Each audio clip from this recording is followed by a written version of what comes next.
Топ тема на ваша страна, добро вечер. 6 нови случаи со мали сипаници се регистрирани во Скопје и околината, 2 во Гевгелија. Додека епидемијата се шири, не стигнуваат и прашањата околу контроверзните вакцини. Со изминат рок или со погрешна декларација, тешко е да се убеди јавноста што е вистината, особено кога и на барања на медиумите надлежните не дозволуваат нивното уништување да биде на увид на јавноста. Сето ова е само повод вечерва за гостување во топ тема на ваша страна на министерот за здравство Венко Филипче во формат во кој што вие прашувате, а министерот одговара. Времето за поставување прашања заврши и ги имаме многу, па почнуваме веднаш. Министре, добро вечер и добре дојдовте. На почеток, кој е последниот биланс на заразени со морбили? Вкупно бројката достигнува негде околу 100, у моментот близко 30 пациенти се хоспитализирани на клиниката за инфективни болести.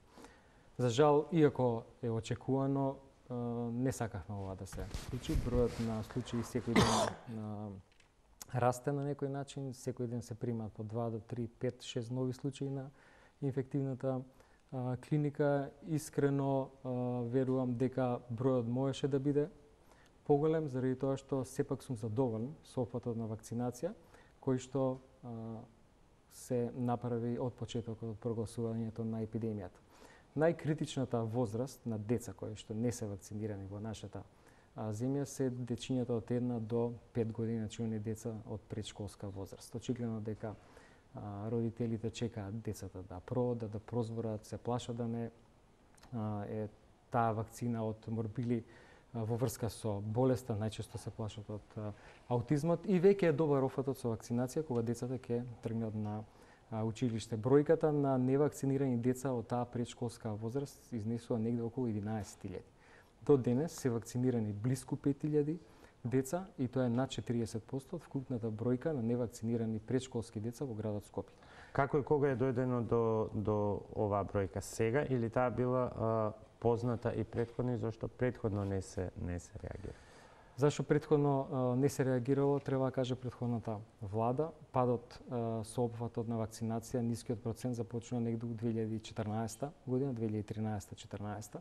До тогаш е релативно добар опфатот со вакцинација и очигледно дека никаква сериозна мерка не е преземена. Ниту е нешто законски интервенирано во однос на барањето да тоа биде обавезно при прием во градинка, односно училиште, да се проверува вакциналниот статус, ниту е покрената некоја сериозна кампања за вакцинација, за промоција на вакцинацијата и заради тоа ние сега се соочуваме на некој начин го плаќаме данокот на тие антивакцинални кампањи и непреземањето на досегашните на власти во однос на некакви мерки и борба против тие кампањи. Велите опфатот е зголемен, тоа е резултат на она присилна мерка за забрана за прием на децата во градинка или нешто се смени во свеста, бидејќи си има впечаток дека многу малку е сменето во свеста околу штетноста на таа вакцина и тоа антивакцинално движење или популарно наречените антиваксери и понатаму се и многу гласни и многу силно присутни во јавноста со своји аргументи.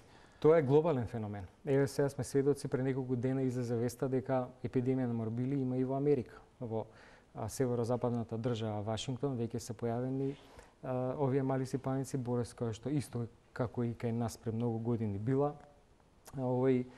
елиминирана, сега како резултат на тие антивакцинални кампањи се јавува повторно. Навистина е трагично да сега во 21. век зборуваме повторно за болести кои што биле искоренети кај нас, кои што се еден многу солиден систем на имунизација, кој што меѓувреме воопшто не се оддржувал како што треба, напротив се уништувал, сега ние се бориме со повторно со тие стари болести. Дали е тоа присилна вакцинација или не, може да ја кажете како сакате, меѓутоа тоа е наша законска обврска. Кога се прогласува епидемија согласно Законот за заштита на населението од заразни болести, ние го штитиме целокупното население од проширување на оваа болест која што не би требало да се јави таму кај што се јавила со толкав број на пациенти. Знаете, се сеќавате дека епидемијата почна во населбата Радишани. Направивме сериозна анализа, иако беше релативно мал бројот на пациенти. Направивме анализа во кои амбуланти биле на преглед децата заболени. Утврдивме дека тоа се невакцинирани деца за жал, понатаму дали оделе или не оделе во градинка и утврдивме дека биле за време на инкубациониот период во контакт со многу деца од своја возраст и ја преземавме таа мерка. Сега сум многу задоволен што тогаш тоа го направивме. Да го направивме покасно, заболените со морбили сега ќе беа многу повеќе. Но како се дозволи зараза дури на здравствени работници кои што подлежат дури и на посебни протоколи за заштита на нивното здравје? Вистината е дека морбили до сега во овој број во овие изминати години немало. И кога ќе се јави една ваква работа, кога ќе се прогласи епидемија, тогаш има и порака до здравствените работници и тоа Комитетот за инфективни заболувања и Комитетот за имунизација го препорача, тоа е дополнително вакцинирање на здравствените работници кои што работат со овие случаи. Станува збор за многу контагиозно заболување. Значи вирусот многу брзо се шири, многу е голема веројатноста дека некој пациент кој што не е вакциниран ќе заболи доколку дојде во контакт со заболено лице. Во таа насока се сите препораки од Комитетот за имунизација, од Комитетот за заразни болести и ќе повторам, сметам дека навистина бројот е голем на децата кои што се вакцинираа во изминат период. Јас верувам дека ќе продолжи трендот и понатаму. Дали оние мерки за забрана за градинка ќе се однесуваат и натаму на цела територија, бидејќи како се појавува од град во град, фокусот е сега на Скопје. Меѓутоа како се појавува од град во град, се откриваат и таму случаите. Информацијата од Гевгелија денеска е дека со појавата на првите два случаи се откриени 163 невакцинирани деца. Опфатот со вакцинација од МРП вакцината е најмал во Скопје. Меѓутоа будно се следи состојбата и во останатите градови. Има инцидентни појави на вакви случаи, не е неочекувано и тогаш кога ќе оцени комитетот, каде што членуваат врвни експерти од оваа област со огромно искуство во сите овие изминати децении, таму работат многу искусни луѓе, ќе се превземат и ќе се препорачаат мерки и за другите градови во внатрешноста на државата. Како што реков, падот со опфатот на вакцинација најголем е во градот Скопје од период негде 2013-2014 година на предшколските деца од 1 до 5 години. Каде ги лоцирате причините? Причините се бројни, меѓутоа сметам дека најголем проблем е тоа што беше целосно запоставен еден сегмент од заштитата на децата, а со тоа заштитата на јавното здравје, а тоа се педиатриските служби ширум републиката. Кога направивме анализа, видовме дека огромен број на педиатри, огромен број на медицински сестри, токму во здравствените домови и во вакциналните пунктови, заминале од работа. Или сега се блиску до пензионирање. Дека не постоел никаков систем на едукација, односно на обновување и освежување на нивните знаења. Се експериментираше со системот на семенна медицина, семен лекар, кој што не заживеа до сега. Огромен број на години наназад не беа распишувани специализации по педиатрија. И сега ние се соочуваме со еден сериозен проблем, кој што има причини и кој што влече корени во изминативе повеќе години, кога сериозно не се водело сметка на повеќе нивоа и сега ние го плаќаме данокот во форма на тоа да имаме борба со болест која што одамна била искоренета. Не работиме само на ниво на промоција на вакцинацијата, промоција на вакцините во смисла на тоа дека се безбедни, зашто гарантираме како Министерство за здравство, како држава, туку иницираме и кампањи за едукација како на населението, така и на здравствените работници. Сега, колку ви се успешни тие кампањи, бидејќи вие се обидовте и со личен пример, и тоа во јавноста се врати во своевиден бумеранг, за кој коментарите се движат од тоа дека бил несмасен пиар до свесна злоупотреба. Станува збор за случајот со вакцинирањето на вашата внука, кој што најде на различни коментари, од тоа дека сте ја, ќе ги сублимирам сите во еден израз, дека сте ја излажале јавноста до таму дека ниту капачето на вакцината не било отворено. Жал ми е што ВМРО ДПМН посегна по една таква груба манипулација. да ја смени вистината и свесен сум, јасно ми е дека во политичката борба може да се служат со се и се што веројатно ги читате, отворен сте и на социјалните мрежи, веројатно ги читате и коментарите и од голем број граѓани кои што еве изразуваат сомнеш што на вистина се случи и зошто беше тој потек. Стануваше на збор за потек со кој што јас лично сакав да покажам и да докажам дека тоа што го мислам и го зборувам и тоа што ние генерално во смисла на имплементирање на здравствените политики го мислиме и го зборуваме, го спроведуваме. Во таа смисла беше и вакцинирањето на внуката, многу мала за да прими МРП вакцина, меѓутоа и целиот пост и целата промоција беше за имунизацијата и вакцинацијата воопшто. Таа вакцина која што се прима во нога е Дитепер вакцина, така и таква вакцина прими малата внука која ќе дое период и време ќе се вакцинира и од МРП вакцината, но сакам да потенцирам нешто друго.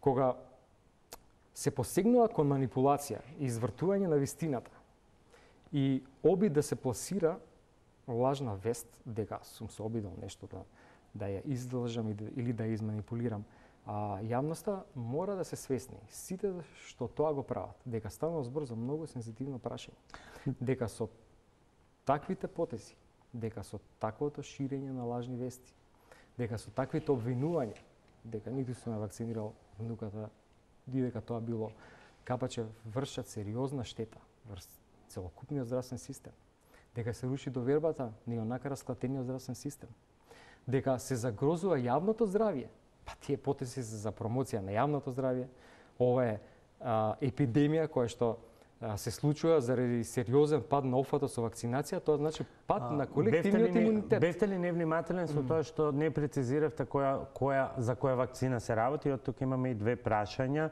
Дали на тој начин не ги засиливте антиваксерите, со тоа што не кажавте точно која вакцина е, па произлезе се што произлезе. И има уште едно прашање. Дали од оваа дистанца повторно би го направиле истиот потек со вакцинацијата на внуката и што би направиле поразлично? Се уште сметам дека личниот пример е одличен начин да се презентира во јавноста, дека тоа што го ќе повторам, мислим и го зборуваме, навистина го правиме. Затоа што личниот пример најдобро покажува дека ние во тие политики, дека ние во вакцинацијата, во имунизацијата навистина веруваме. Може би ако беше сликата, а има и такви слики кај што се гледа иглата, а не само адаптерот за иглата. Може би ако се потенцираше дека станува збор за друга вакцина која што се прима во ногата, може би ќе беше поинаква перцепцијата, но искрено верувам дека луѓето кои што сакаат да сменат вистината, кои што сакаат да изманипулираат, нешто да извртат, ќе го направи у таа ситуација. Па гледате, немаше реакција при иницијалните постови и објавувањето на веста, тоа дојде дури понатаму. Така да стојам на тоа дека со личен пример се пушта добра порака.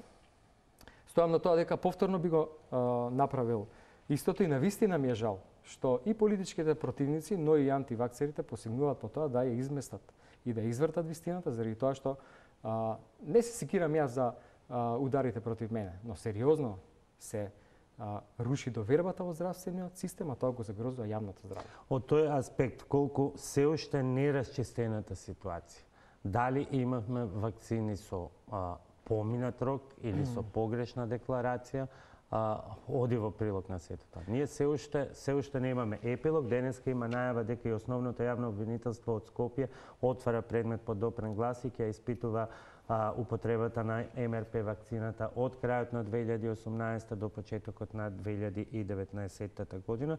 Меѓутоа, ние немаме финален епилог, освен најавата дека тие вакцините ќе се уништуваат.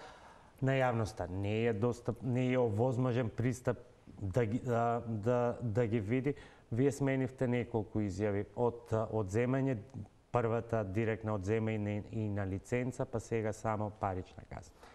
Не е точно дека ги сменив изјавите и не е точно дека не е јасна ситуацијата. Вистината е дека вакцините беа со уреден рок, што го утврдивме со тоа што се проверува апсолутно сите вакцини, со рокот на самата кутија, оригиналниот рок втиснат од производителот и рокот кој што се наоѓа на самата вијала, односно на на стаклото кое што внатре содржи вакцината, внатре во пакувањето кое што е херметички затворено. Тоа го утврдивме со проверка во сите вакцинални пунктови, во сите здравствени домови. Тоа го потврди производителот. Инсистиравме на средба и луѓето многу коректно дојде регионалниот директор на компанијата од Белград. Направија увид и тоа истото се утврди. Тоа што е грешна декларација залепена од страна на компанијата и тоа што се уклучи основното јавно обвинителство посебно денеска, јас го поздравувам. Заради тоа што ќе бидеме на располагање и достапни за соработка во секој момент да се расчисти оваа афера. Од секој аспект нека се расчисти, за да докажеме дека сакаме да имаме чиста ситуација пред нас, дека сакаме со компаниите со кои што соработуваме чиста, искрена, фер соработка. Па ние превземавме уште на почетокот на годината сериозни мерки. Сетете се до лани преклани какви лекови влегува, ќе потенцирам, не вакцините, никогаш, секогаш биле од оригинален производител. И затоа индикативно што тука се крена оваа фама. Меѓутоа, сетете се какви инсулини влегува во нашата земја. Сетете се какви скапи лекови влегува преку паралелниот увоз. Првата работа што се направи минатата година беше измена на тој закон. Заради тоа што знаеме дека така се враќа довербата во јавното здравство. Прво, кога е сега што треба во законите, кога се бараат сите сертификати за квалитет, онака како што ги бараат земјите во Европска унија, ние не заслужуваме ништо помалку.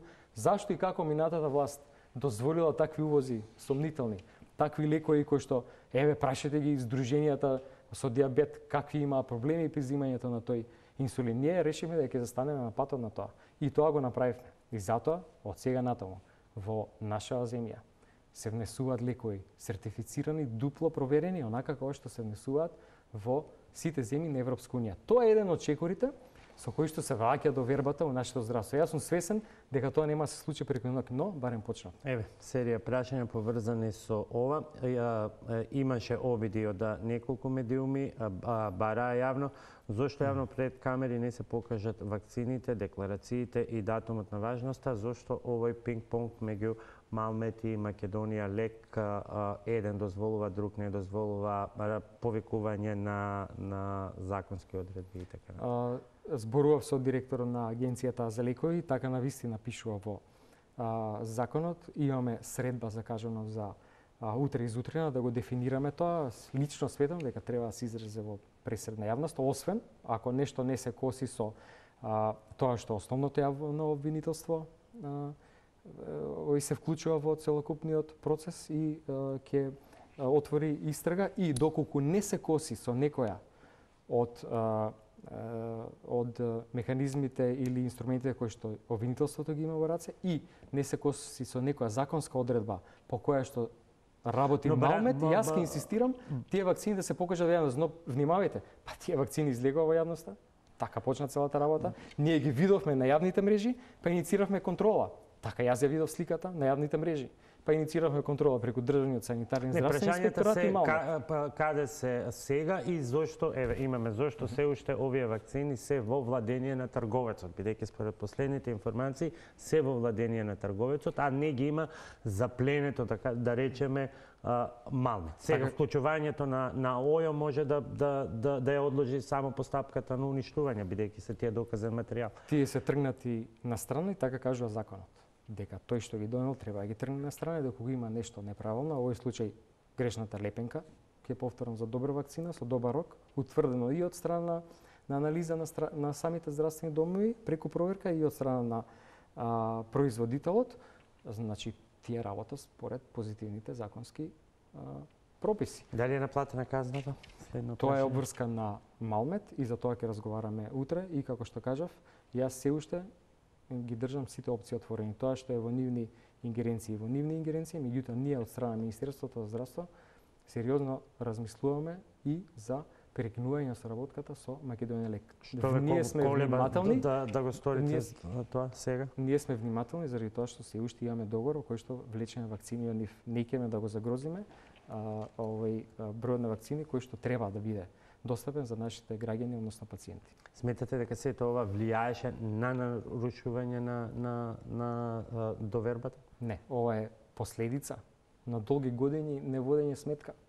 Ова е последица на долги години градене еден така наречен систем во кој што можеле да се... Сепак во вакцинален центар некој ги примил без да провери.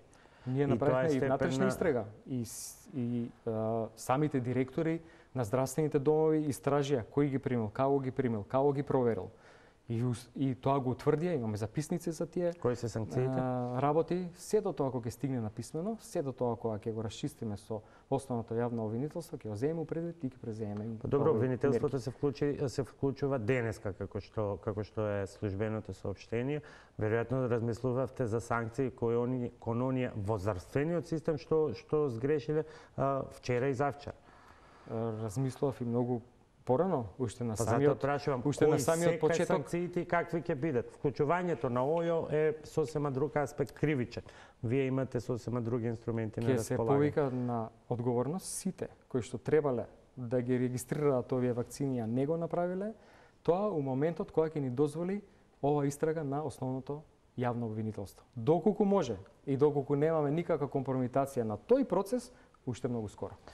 Колку годишно средства од буџетот се трошат за вакцини е следното прашање и колку чинат, вели гледачот на Твитер, поквалитетните вакцини кои ги има во Европската Унија? Одговорно тврдам и сакам да испратам порака до граѓаните дека ние увезуваме, а и претходно се увезувале, да бидеме тука многу јасен во тоа, современи европски вакцини. Никогаш вакцините не биле предмет на паралелен увоз. Строго е контролиран процесот на достава на вакцините заради тоа што мора да се запази ладниот ланец. И најмала промена во температурата од 0,1 степен значи дека вакцината може да е неактивна, а тоа се детектира за време на транспортот и тоа значи дека таа не ја примаме. Значи, за вакцини за период од 2 години ние трошиме околу 700 милиони денари. Буџетот го зголемивме за 30% оваа година заради тоа што внесовме 2 нови вакцини. Тоа се вакцината од ротавирус и вакцината од пнеумокок, кои што по препорака на Светската здравствена организација ги вклучивме во нашиот календар и сега имаме најмодерен календар за вакцинација од сите околни земји, а многу блиско до развиените европски земји и сите вакцини кои што ги имаме се од европски производители, дупло проверени и од самиот производител и од европска лабораторија, од тип на лабораторија како што има само 4 во Европа, зашто имаме 2 сертификати за квалитет и за тоа и за тој квалитет на вакцините ние како министерство и како држава гарантираме. Значи граѓаните може да бидат мирни и спокојни дека вакцините кои што овде се користат се истите кои што се користат во земјите во Европска унија. Прашање исто така од Твитер, зошто лекари педијатри се извинувам, советуваат да се купи вакцина од друга фирма која што ја нема во Македонија, обично од Грција и потоа ги вакцинираат децата и тоа се внесува во како регуларна постапка во официјалната евиденција. Вакцината во Грција е од истиот производител. Немојте мислите дека е од некој друг производител. Глаксо е светски позната фирма. Огромен ризик превземаат родителите ако ја стават во мало фрижидерче вакцината и така ја транспортираат до нашава држава. Заради тоа што ќе повторам и најмала промена во температурата, која што не се мониторира никако која вие сами ќе ја купите од аптека, има строго контролиран процес на пратење на температурата, односно одржување на ладниот ланец, тогаш кога ја носи овој производител да ја прави вакцината неактивна. Проблемот со лекарите кои што тоа го прават, го разгледуваме на друго ниво. Имавме состанок со представници на лекарската комора, имавме состанок со представници на педијатриската фела и заради тоа почнуваме процес на едукација. Уште едно прашање, зошто во случај на големни сомнежи вакцина само од еден производител? Тоа е првото и уште едно прашање. Дали Министерството за здравство размислува да се дозволи во аптеките или на друг начин да има вакцини и од други производители, со што родителите кои што не веруваат во изборот кој го диктира државата, ќе имаат можност сами да одберат вакцина во која што веруваат и истата да можат да ја аплицираат во здравствените домови ширум држава. Министерството за здравство со години назад има програма за имунизација на целокупното население. и ние сме договорени за таа имунизација. Имаме официјални регуларни постапки на 2 годишни набавки на вакцините и секоја од бараните вакцини ги добива еден производител, тоа е согласно нашиот закон за јавни набавки. Не може да купи вакцина кој каде сака, заради тоа што државата, односно министерството е одговорно да се спроведе таа програма за имунизација. И на крајот на краиштата, за изборот и за критериумите со кои што ние ги бираме вакцините, не е само критериум цената. Имаме сериозни критериуми кои што произлегуваат од експертски мислење на стручњаци кои што работат во комитетот за имунизација, врз основа на светски студии, врз основа на тоа што нас ни треба како население, врз основа на возраста на групата која што се вакцинира. И знаете, тоа стручно и експертско мислење треба да се почитува заради тоа што за тоа стручно мислење стои државата. Но принципот најниска цена го има и во набавката на лекови и на вакцини, и тоа е тоа што плаши дел од јавноста. Што е тоа со што ќе им гарантирате дека она што го имаат како избор во Македонија не е штетно по здравјето на деца? Само што кажав, не е цената единствен критериум. Бараме уште 3 други критериуми во документите кои што ги набавуваме вакцините. Тоа се: прво, вакцината да е произведена во земја од Европска унија. Второ, таа вакцина произведена во земја од Европска унија да се користи во земја од Европска унија.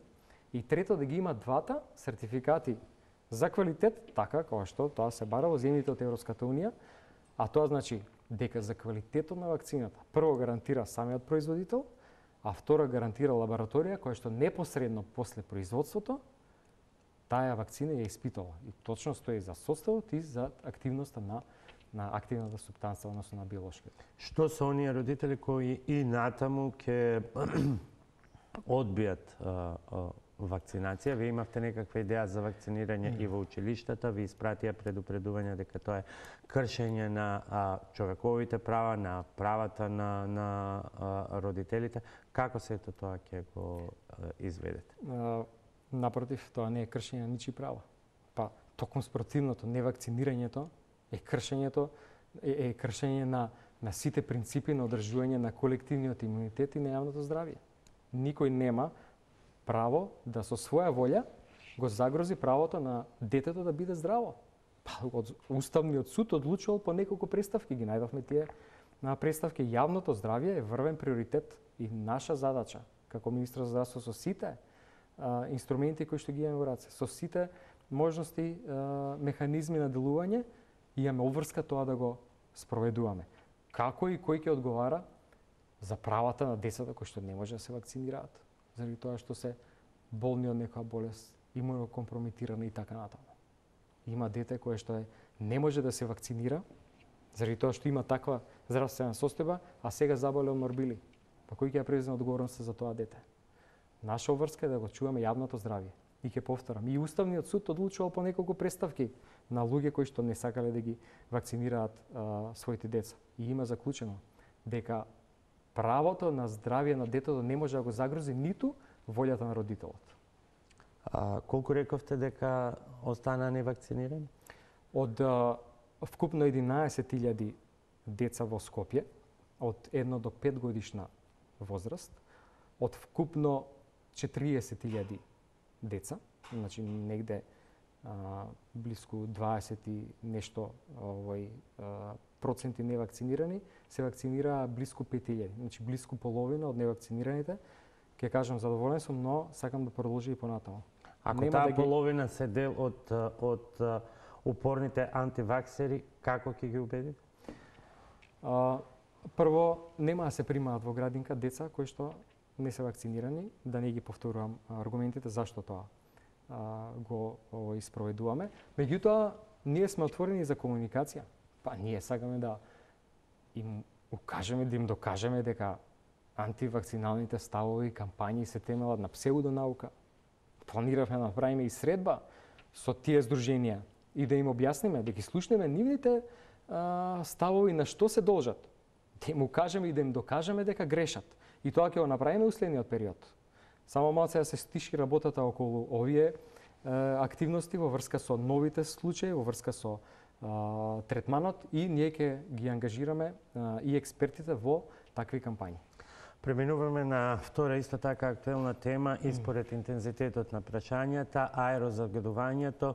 Колку сериозно му се приоѓа на ова прашање и ако му се приоѓа, зошто тогаш толку задоцневте со ветените маски кои што и онака не нудат голема заштита? Е првото прашање. Тоа беше една од мерките кои што сакавме да ја промовираме во смисла на дополнителен сервис, услуга, заштита на здравјето на нашите граѓани. Тогаш кога се алармантно се прикажа алармантните податоци на аерозагадувањето, ние ги преземавме сите механизми кои што ги имаме во рацете во смисла на планирање на средства, во смисла на обезбедување на бюџет, но толку траат законските рокови.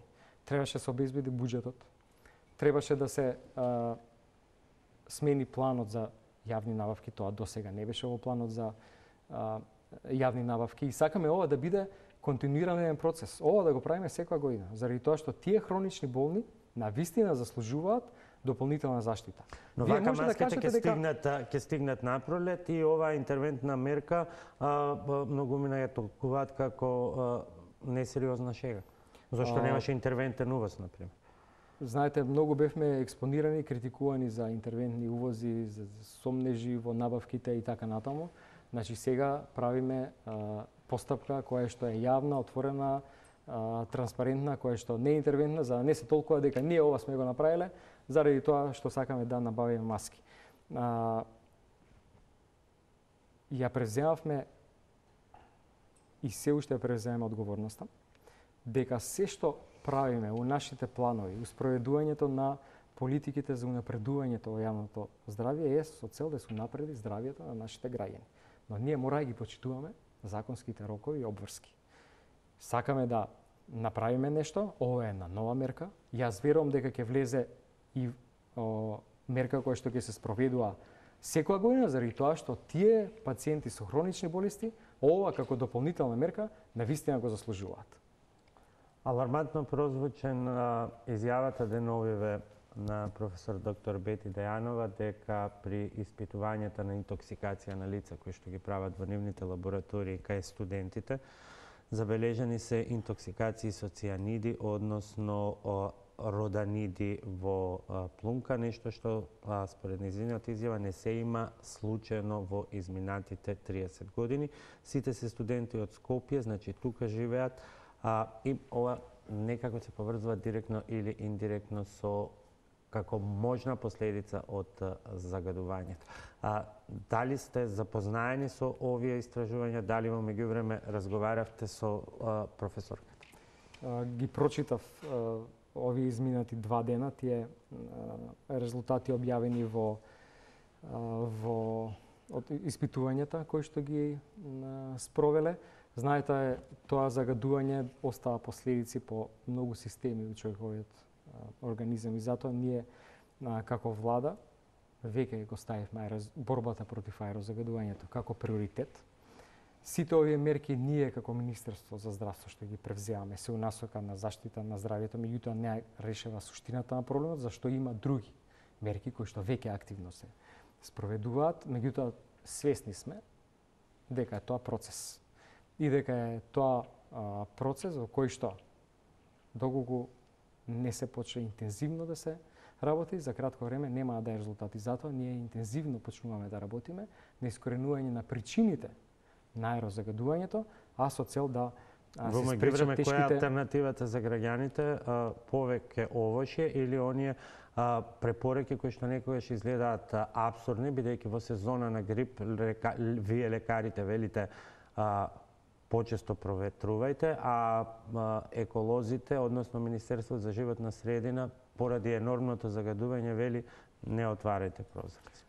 Се препорачуваат мерки кои што се докажани со медицински студии дека помагаат и во однос на исхраната, и во однос на проветрувањето, и во однос на сите овие мерки, во однос на набавка на маски и така натаму, кои што сакаме да ги испроведеме и ги спроведуваме за заштита на здравјето. И како што реков, работиме на тоа да ги спречиме компликациите или појава на болеста, на нешто што не било направено со години, наназад во смисла на превземање на мерки, да се стави крај на тоа аерозагадување и ги почнуваме тие процеси кои што верувам дека за одреден временски период ќе дадат резултати во смисла на намалување на аерозагадувањето. Знаете, здравството оставено по страна со години наназад остава своји последици. Појава на овие хронични болести, појава на малигни болести од непозната причина, без да имаме регистар на малигни болести. Но колку и сега има појава на дебелина, обезност кај децата. Сето тоа е резултат на запоставено јавно здравство. Ние тоа полека го канализираме. Спроведуваме мерки во договор и соработка со сериозни институции, Светска здравствена организација. Превземаме искуства од околните земји, превземаме искуства од развиени европски земји, а се со цел јавното здравство го напредиме. Но колку има системски пристап, министре, во сето ова, бидејќи маските ги нема, препораките се јадете повеќе овоше, владата купува прочистувачи за воздух во сите училишта, меѓутоа од друга страна нема јавен превоз до сите училишта, па учениците се принудени да одат пеш или со такси кој како ќе се снајде и по 1,5-2 километри за да стигне до училиште. Добро, да продолжиме понатаму. Нема клинички центар, има Бела палата.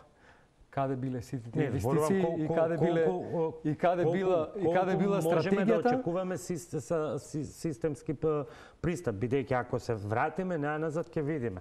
Законот бил донесен 2004 година, 2012 година била крајната година кога требало да се преземат сите мерки за тие гранични вредности да се држат до 50 микрограми еве за PM10 частичките. И ако сега се вратиме од 2004 до ден денеска ќе видиме колку се влади различни се смениле и меѓусебните обвинувања кој што направил, или не направил, не водат никаде.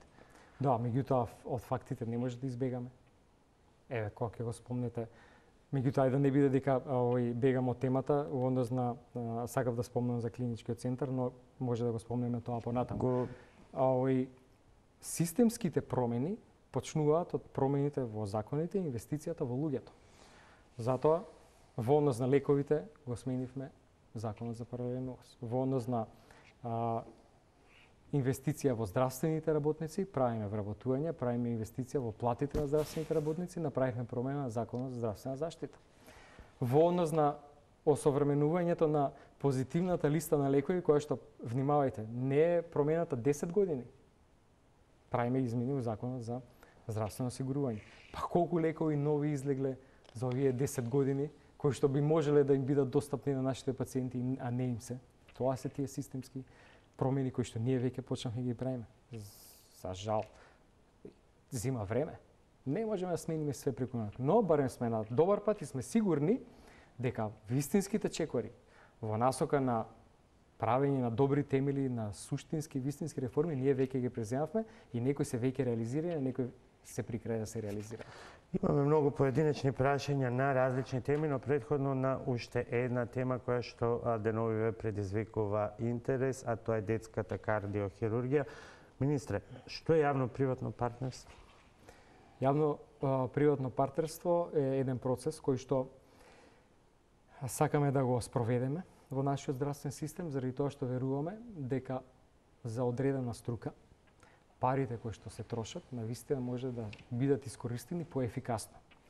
Заради тоа што за многу нови струки ние немаме и не располагаме се додека не го направиме клиничкиот центар нов со соодветна инфраструктура. Детската кардиохирургија беше нерешен проблем повеќе години наназад. Беше започнат како проект на клиниката за детска хирургија и како се развиваше, ја гушеше работата на околните институции на детската хирургија, понатаму на клиниката за педиатрија, односно радиологија, а тоа се институциите каде што се прават прегледите на децата. Луѓето, персоналот кој што работеше во оваа сфера беа преоптеретени, работеа по 2 смени. Не можеа да го издржат притисокот од тоа што работеа регуларно, тоа што го работеа и дополнително кардиохирургија. Се со цел да обезбедат нешто што до сега немало за овој нашите пациенти во нашата држава заради непостоење на експертиза или заради непостоење на инфраструктура. И така, имаше повеќе можни решенија. Едното можно решение беше овој концепт на детска кардиохирургија да се префрли на клиниката за кардиологија, каде што требаше дополнително реновирање, па повторно поврзување на некои веќе постојни системи, стара инфраструктура, внимавајте. И сватиме дека е тоа апсолутно несоодветно.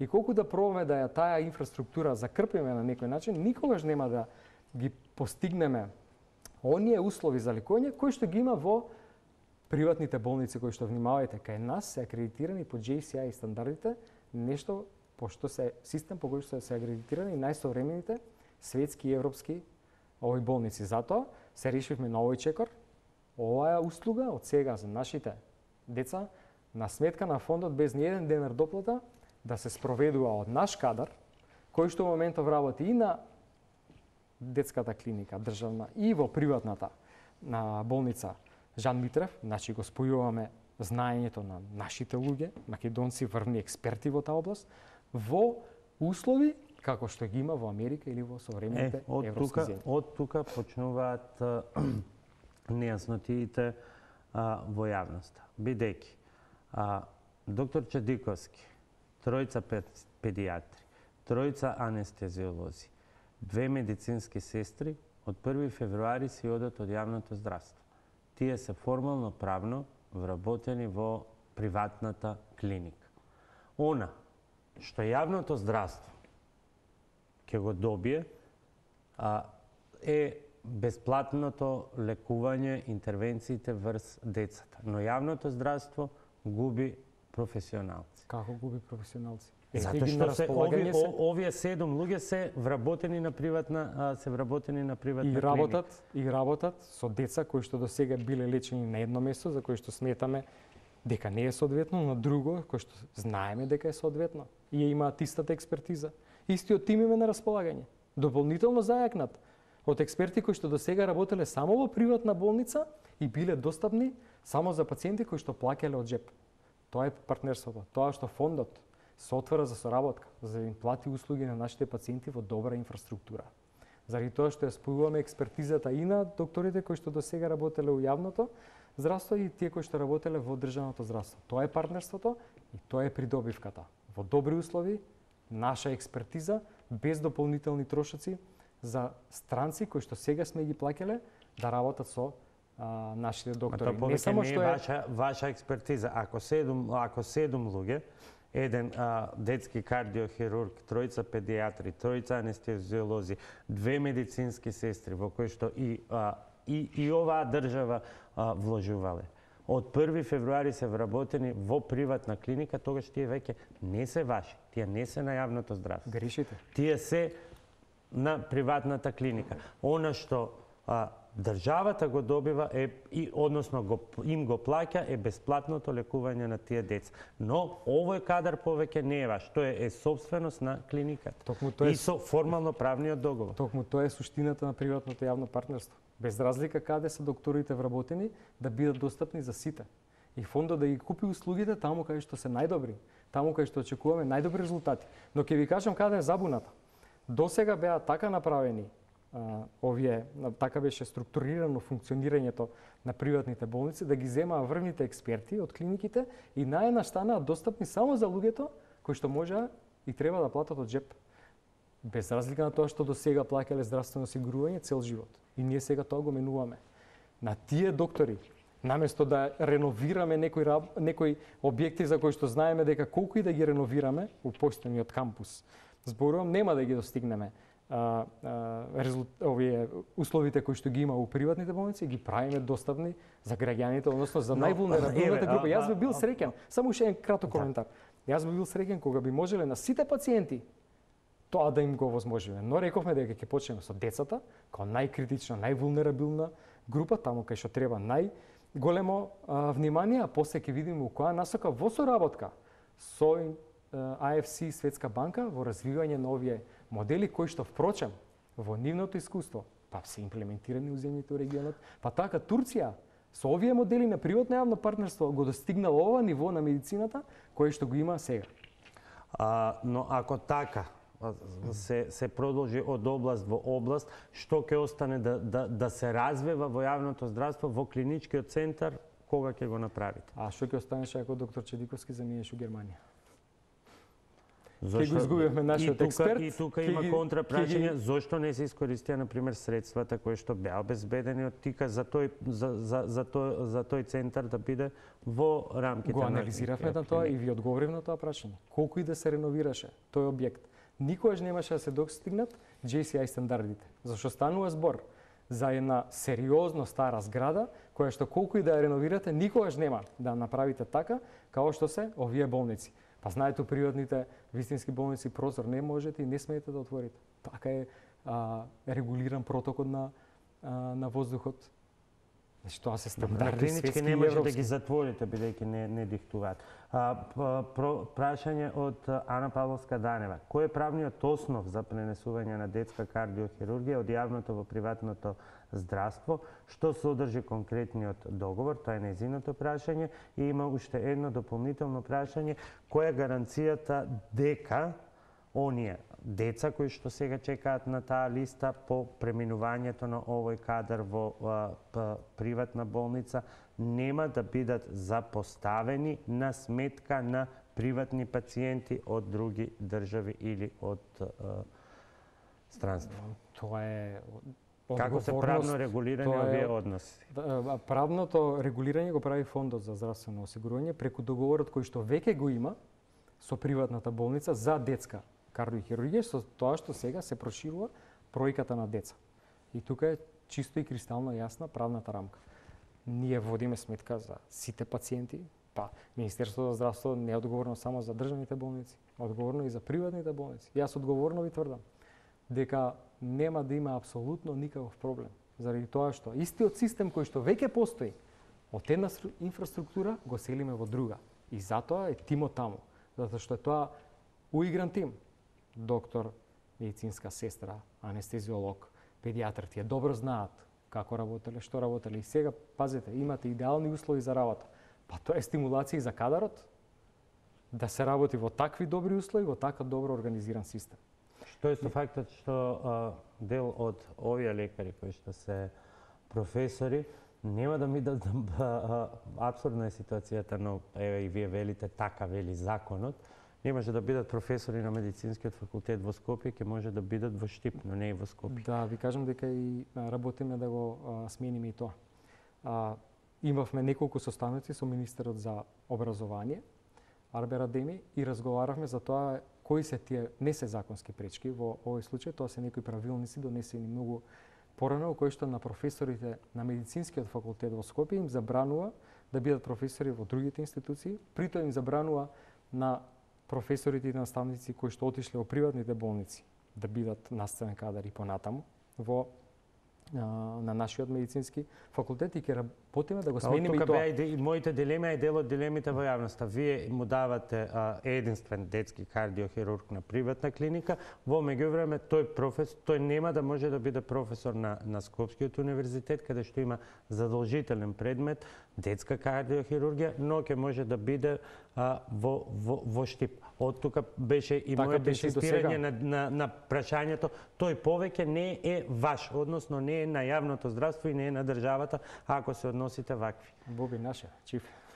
За нашите деца се бориме. Не, ворете ме да ги разграничиме, ќе ги едуцира.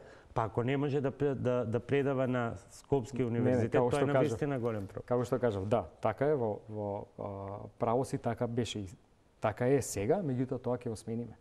Заради тоа што ќе ги отвориме вратите на сите институции и за специализантите кои што сега специализираат во другите медицински факултети надвор од Скопје, односно Штип и Тетово, а сега имаат пречка со некој правилник донесен пред повеќе години да специализираат во клиники, турнусите да ги обавуваат на скопските клиники, кај што внимавајте, највисоко е нивото на експертиза, а се со цел да бидат достапни нашите врни професори и едукатори за сите млади лекари. Тука правиме кратка пауза за реклами и продолжуваме со директни, па се надевам ќе имаме време, едно 20 на прашања со блиц одговори за конкретни проблеми кои што ни ги посочивте вие. Добре дојдовте назад во топ тема на ваша страна. Гостин, министерот за здравство Венко Филипче. Продолжуваме со одговори на ваши прашања. Мартин Коловски ќе се средили еднаш за секогаш недостатокот на инсулин? Да, апсолутно. Со мерките кои што ги преземавме, со укинувањето на паралелниот увоз, ние обезбедивме за следните 2 години оригинални инсулини за сите пациенти со диабет. И не само тоа, воведовме 3 нови инсулини, донесовме 15 повеќе пумпи од тоа што имаше до сега, донесовме нова стратегија која што наскоро ќе стане активна за примена за диабет како болест и во самата постапка, како еден од критериумите за набавка, ставивме тоа да таа компанија која што ќе ја добие набавката на одреден тип на инсулин, обавезно задолжително има резерва од количина за 1 месец, што значи никогаш повеќе да не се соочиме со ситуација да имаме недостаток на инсулин. Значи ќе имаме доволни количини и ќе потенцирам оригинален инсулин како што одамна немало наша држава. И 2 месеци по ветувањето се уште не е набавен лекот Бонсантин за пулмонална хипертензија за деца болни од срце. Зошто? Станува збор за еден лек кој што се дава на пациенти кои што доколку е примарна таа диагноза, влегува во овој критериумите за ретки болести, за што сме одговорни ние како Министерство за здравство, доколку се јавува како секундарна компликација на некоја друга состојба, се третира во јавноздравствените институции, односно на повеќе клиники. Тој лек влезе во програмата за набавка на ретки болести и постапката се распишува веќе следната недела. Немавме законска можност да поинаку го направиме освен на овој начин. Дали знаете дека освен во Скопје, здравството во Републикава е во целосен хаос? Брзата помош во Велес нема доволно возила. Едно прашање, ќе ги групирам. Дали министерот бил во градска болница и ги видел условите? Изгледа како да е некој хорор филм. Стојчевски прашува дали го имате посетено, дали ја имате посетено Битолската болница и брзата помош во центарот на градот. Човек повеќе би се разболел отколку да оздрави во условите кои што ги имаат овие објекти. За жал, мислам дека не сакам да повторувам зашто и како на што се должат сите овие работи. Брзата помош е навистина едно на критично прашање. Ние набавивме 12 возила. Со 6 возила од тие 12 го дуплираме капацитетот на итната помош во Скопје. Возила ќе добијат и другите јавноздравствени институции кај што е потребата најголема. Започнаме физибилити студија за анализа и тука на модел на јавно-приватно партнерство, дали за истата сума на пари која што трошиме може да добиеме поефикасен модел на здравствена заштита или не, па тогаш ќе продолжиме да го зајакнуваме капацитетот во смисла на набавка на возила и вработување на кадри. Тука повторно не е до разбирање на тоа јавно-приватно партнерство, па имаме прашање зашто прво објавивте дека ќе има јавно-приватно партнерство, а потоа набавивте нови возила, кому ќе му ги дадете? Средствата предвидени за набавка на тие возила беа во планот за набавки во 2018 година и не можеше да се искористат за ништо друго и затоа ги набавивме и би сакал да потенцирам дека физибилити студијата нас ќе ни покаже дали треба да влеземе во овој модел или не. Може многу лесно да покаже дека треба на друг начин да го зајакнуваме капацитетот, па тогаш ќе продолжиме со набавка на возила. Сега возила беа на вистина голема и критична потреба и заради тоа го направивме. Треба да стигнат во следниот период, ќе бидат правилно дистрибуирани низ државата, најмногу во Скопје, а понатаму таму каде што за состојбите во Битола имаме и прашање дали се предвидува изградби на нов клинички центар во Битола?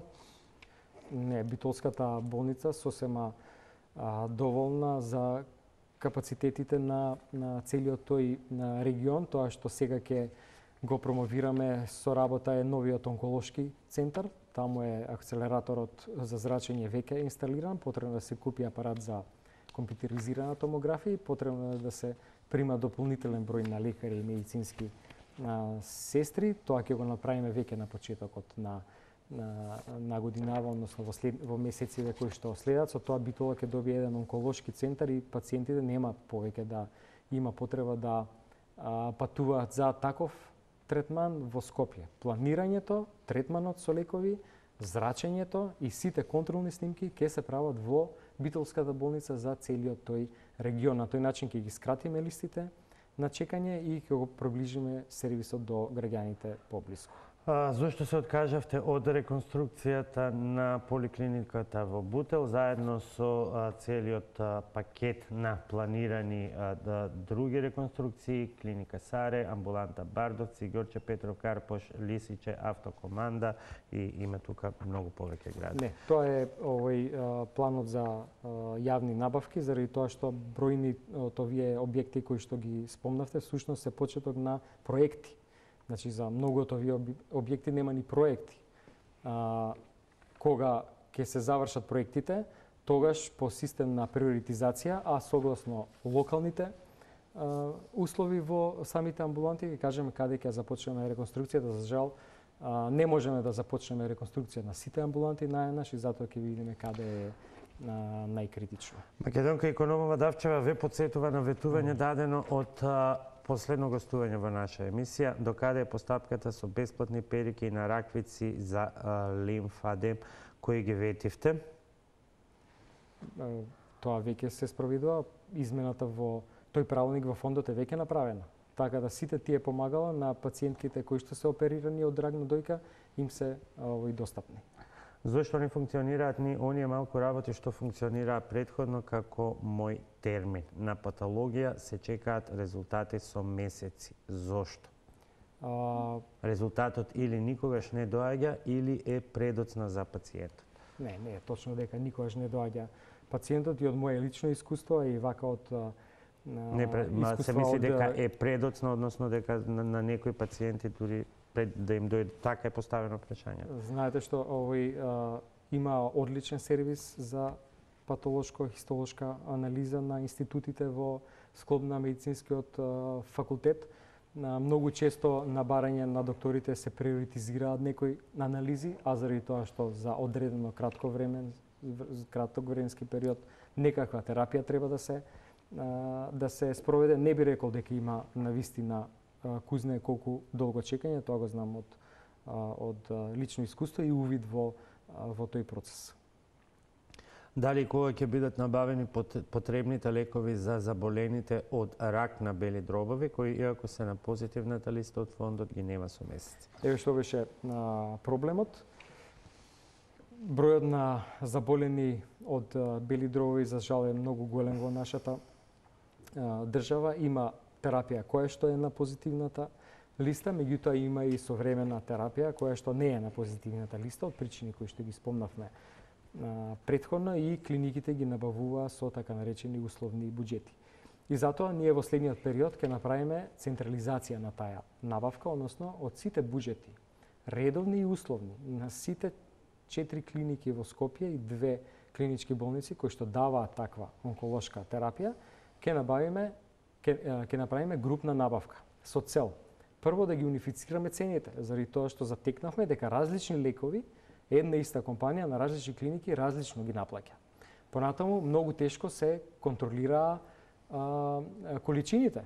Се јавуваат нови пациенти, вие не можете тоа да го на некој начин втасате да ги задоволите потребите. Затоа со една ваква рамковна спогодба, со унифицирање цените, со целосен увид во бројот на пациенти кои што историски наназад година-две гледаме колку е по сите клиники, ние ќе обезбедиме оваа терапија.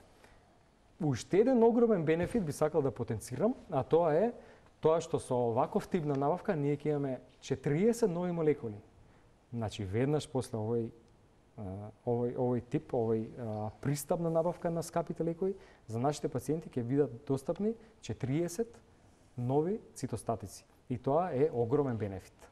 Дали са биле во болницата во Тетово и дали според кои ваши критериуми таа го заслужува не епитетот, туку името и статусот клиника?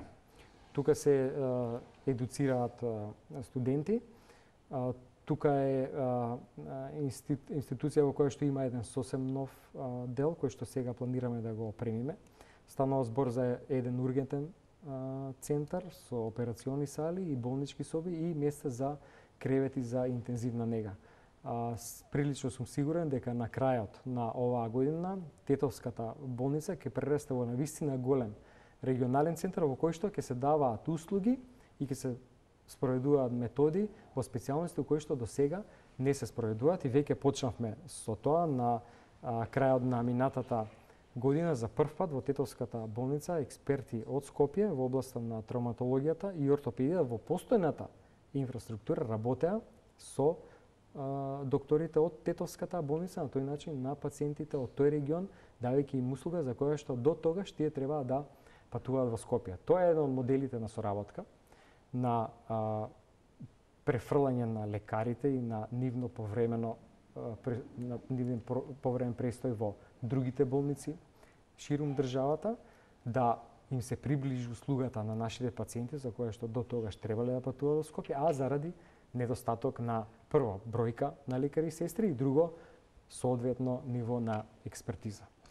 Дали Министерството за здравство планира да го обучи медицинскиот персонал како да работи и да ги третира пациентите со попреченост, затоа што ние семејствата со членови со попреченост многу често сме почувствувале на своја кожа лош третман од лекарите токму поради попреченоста на пациентите? Многу често и самата најпрво почнувајќи од инфраструктурата не дозволува пристап, достапност и така натаму.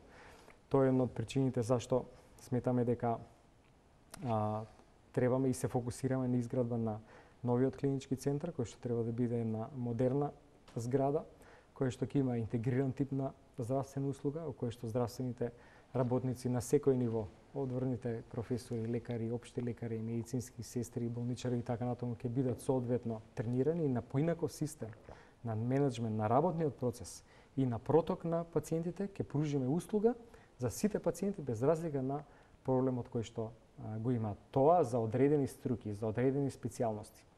Посебно за специјалностите кои што треба мултидисциплинарен пристап. Посебно за специјалности кои што треба хибридни операциони сали или сали за рентген диагностика и интервенција во сегашниот кампус и во сегашната поставеност на клиниките, ние не можеме да го направиме. Тоа е една сериозна причина зашто сме фокусирани кон изградба на новиот и еве ги сега и прашањата, до каде е постапката со нов клинички центар? Со оглед дека нема фиксна локација, урбанистички план, идеен проект, финансиска конструкција, изведувач, дали сметате дека до потенцијалните редовни избори во декември 2020 има шанси да се почне воопшто со градба и кога би бил изграден? Јас верувам дека темелите ќе ги ставиме на крајот на оваа година.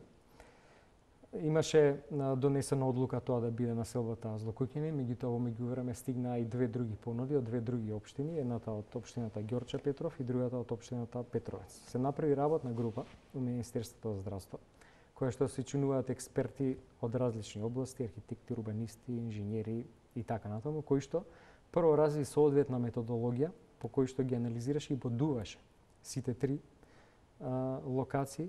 Една од најголемите недостатоци на Злокуќани беше тоа што со експроприација тоа земјиште ќе беше премногу скапо.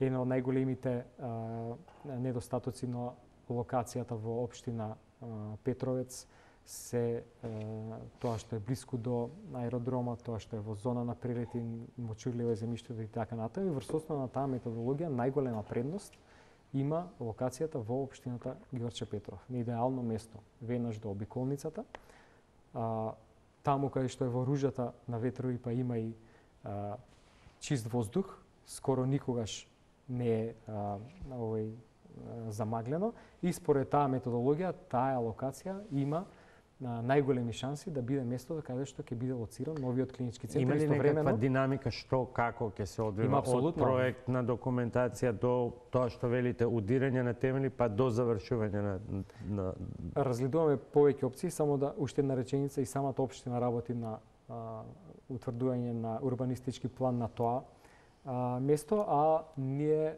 разгледуваме многу модалитети. Веќе има готови проекти за болници. Ние точно знаеме врз основа на стари физибилити студии, правени Гринфилд наспроти Браунфилд, на концепции за развој на клиничкиот центар, каков точно клинички центар ни треба, односно какава треба да биде големината, колку кревети да има, колку квадрати, колку операциони сали, колку места за интензивна нега, какви типови на хибридни простори, операциони сали и така натаму ни се потребни, а зашто имаме и работна група и консултација со директорите на клиниките, заради тоа што сакаме од нив да слушнеме во која насока смета дека треба да се развива нивната струка, заради тоа што тие најдобро знаат што им е потребно во однос на инфраструктура за да воведат нова метода, за да воведат нова постапка или за да воведат некоја нова интервенција за која што сега во сегашната стара инфраструктура апсолутно нема услови. Тоа е терек кој што работи целиот свет. Имаме врз основа на тие стари физибилити студии негде 7-8 години и некои преидејни решенија, така да јас верувам дека со оваа динамика со која што сега оди работата во однос на локацијата и во однос на самата изгледот на клиничкиот центар, во однос на капацитетите, дека имаме шанса на крајот на оваа година да ги ставиме темелите. А објектот би бил завршен? Според сознанието од тоа како оди динамиката за ваквите концепти, за ваквиот пристап, за негде 4 години до максимум 4,5 години првиот пациент да влезе во болницата. До тогаш популарната државна ќе се распаѓа? Не, правиме инвестиции таму кај што е најкритично. Навистина не правиме големи реконструкции, вложувања заради тоа што сметаме дека е тоа непотребно фрлање на пари. Но видите, се инвестираше во интензивната нега на хирургија, ќе се инвестира во клиниката за анестезија, реанимација, интензивно лекување, таму каде што се лечат најтешките пациенти. Понатаму ќе се санираат сите тие инфраструктурни проблеми за кои што сметаме дека може да се направат, навистина треба да се направат, а навистина сметам дека е сосем нелогично и дека нема апсолутно никаква потреба да се прават големи инвестициски зафати. Сега тука има едно специфично прашање, вели зошто само пред камери се чистат и средуваат само за пред камери се чистат и средуваат собите на пациентите и се носат чисти чаршафи. Ова е едно карикирано гледање на лошите состојби во државната болница. Дали тоа значи дека таа лоша состојба ќе продолжи во меѓувреме?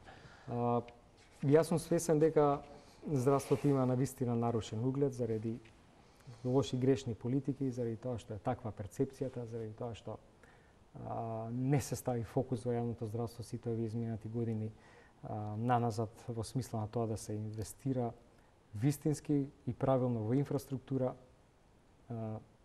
Среќен сум што го заправме тој проект за нов блок, заради тоа што повторно ќе беше несоодветно решение. Ги почнуваме процесите на инвестиција во луѓето, прво во платите, за да се подигне ентузијазмот за работа, но и во нивната едукација за кој што потпишавме договори и со Бугарија ќе потпишеме и со повеќе болници во Германија, со некои веќе тоа го почнавме, за тие експерти да доаѓаат кај нас да го дигнеме нивото на експертиза. Меѓутоа клиниките на ниво на микроменаџирање сепак водат сметка за хигиената. Сепак е тоа место во кое што врвни експерти аплицираат соодветна медицина за нашите сите. Две блиц прашања, бидејќи сме при крајот. Уште сметате дека лекарката што замина во Хрватска сгреши и што подобро можевте вие да ја понудите? Не реков дека сгреши, реков дека е лош моделот. А зашто го кажав тоа? Заради тоа што ние развиваме комплетно поинаков еден модел и јас верувам дека доколку Хрватска тој модел пробала да го имплементира и претходно, уште многу порано ќе нашле лекар. Станува збор за едно мало место, а ние исто така имаме мали места кои што нема ниту доктори, ниту медицински сестри. И затоа ги развиваме мобилните сервиси. Пилот проектот веќе почна во Кочани, во Битола и сега следната недела ќе го промовираме во Ресен. Тоа значи дека еден тим на лекар, една, две, три медицински сестри со како мобилен тим со возило ќе се движат и ќе даваат здравствена услуга во руралните средини, во селата, кај што има амбуланти, а кај што се празни. Прво. И второ, во самите домови на пациентите, посебно тие на кои што им е потребна посебна нега, пациентите со хронични болести, мајките со мали деца, на тој начин еден тим на вистина ќе биде добро искористен. Значи, во околината на Ресен, од здравствениот дом, еден медицински тим, еднаш во тек на денот, може комотно да ги помине сите села и рурални места во околината на Ресен, врз основа на податоците кои што ги собира од матичните лекари и на тој начин тој сервис да биде достапен за сите граѓани. И па сосема за крај, сосема кратко, конечно помина законот за абортус на влада денеска, што е новото? После многу сугестии, препораки од сериозни институции, од Комитетот за човекови права на Обединените нации, дека имаме навистина рестриктивен закон, ние денеска ја направивме промената, денеска на влада помина промената законот за абортус и вољата на жената ја ставаме на прво место. Никој, ниту со еден механизам, како што тоа беше до сега, не може да влијае на волјата на жената за да си го остvari своето право на абортус. Министре, ви благодарам за гостувањето во Топ тема на ваша страна и вам почитувани и благодарност и за вниманието и извинување за сите оние прашања кои што сепак не успеавме да ги поставиме. Довидување.